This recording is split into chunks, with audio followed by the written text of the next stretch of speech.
I do want to go to Congressman James Walkinshaw.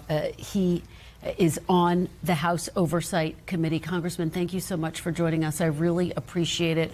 Understanding that our team of reporters all across the globe, just starting to pick through these documents that are now being released for the first time after this immense pressure campaign to see this day come to pass. What are your early takeaways from this release today?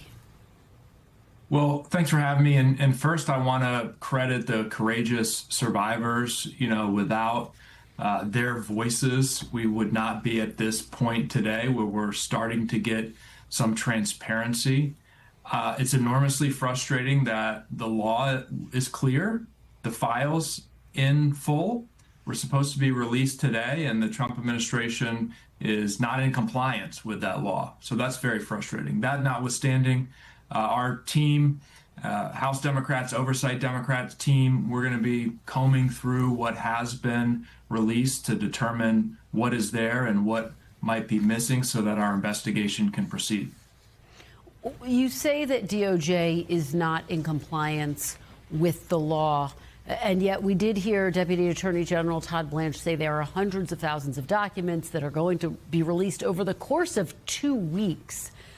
Do you need to wait until the conclusion of that time to make that firm statement that DOJ has not been compliant, or are you certain at this very moment that there has been noncompliance? Well, the law is clear that the files in full are supposed to have been released today.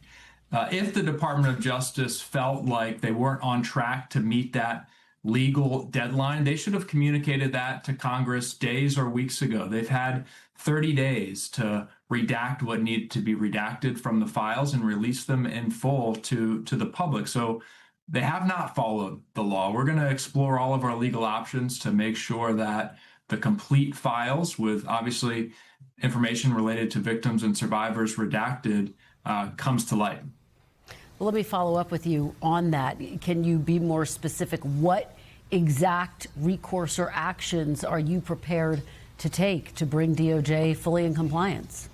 We're having those conversations now. Ranking members Garcia and Raskin from the Oversight and Judiciary Committees released a statement that they're consulting with our counsel to determine what the legal options could be, consulting with the legal representation for the survivors, but we're going to pursue every possible remedy. I don't have additional information for you right now in terms of exactly what that will be.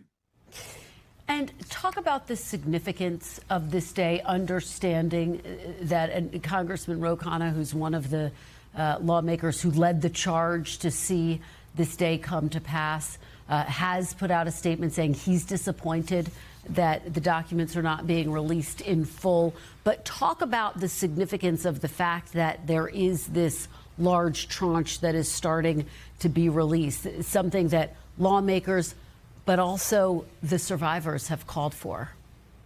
I think it's incredibly significant, and it's significant because it's one of the very few instances that Republicans in Congress have found their backbone and stood up to Donald Trump. They resisted it for a long time. But, you know, it's important to remember President Trump has done everything in his power to block these files from being released. He tried to browbeat Republican members of Congress to remove their name from the discharge petition. He was actively lobbying against the discharge petition and the vote before it was held until he realized that he was going to lose. So he's tried everything in his power to block it. And in Congress, in a rare instance, in this particular Congress, stood up to him and said, the American people want to see these files. The American people deserve transparency, and the survivors especially deserve accountability for those involved in the crimes committed. And I've just gotten this statement from Congressman Khanna. Let me read it to you, Congressman. I'll get your reaction on the other side. He says, I have to say that the release has been disappointing from the initial read of it. but I reserve judgment until we go through all of the release. Again, what I'm calling for in terms of a constructive next steps is for Todd Blanchard, Pam Bondi, to get in front of the country to share the timeline for the full release. If they were to do that, would that satisfy what you are calling for, Congressman?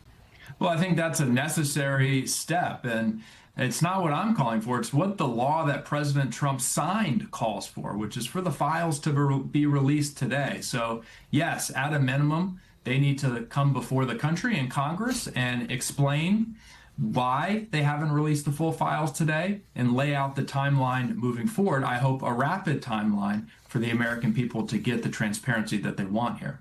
And Congressman, as you start to go through these files, what specifically are you looking for?